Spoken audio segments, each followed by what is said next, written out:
ringkasan yang diberi untuk pembacaan tajwid tu, yang memudahkan kanak-kanak dan saya rasa juga untuk orang-orang yang dewasa seperti saya. Sebelum saya mulakan belajar haraki ni, saya sebenarnya terdetik untuk pergi ke umrah, dan saya ingin sangat belajar cara mengaji dengan betul sebelum saya ke umrah. Jadi saya mencari di dalam social media, dan pada satu hari saya terjumpa video Ustaz Zakaria mengajar kanak-kanak mengaji dengan cara menari tarian dengan cara simple lah. Jadi saya pun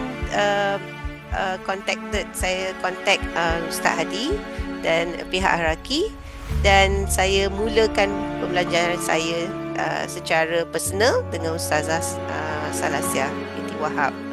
Semasa saya di dalam peringkat permulaan itu, saya telah pergi ke umrah, dan semasa di sana saya menggunakan apa yang saya sudah belajar. Tapi saya rasa sangat happy, sangat puas hati sebab saya dapat apply apa yang saya belajar tu, walaupun sedikit, sewaktu saya di Tanah Suci dan mengaji Quran sewaktu di sana.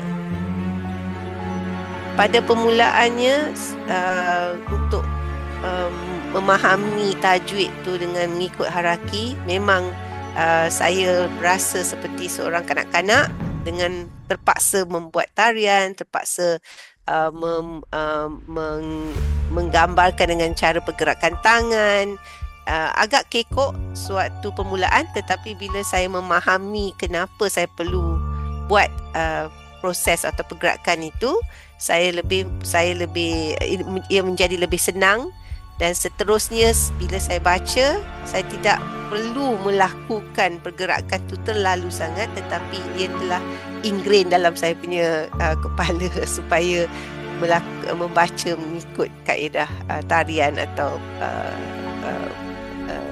pergerakan itu.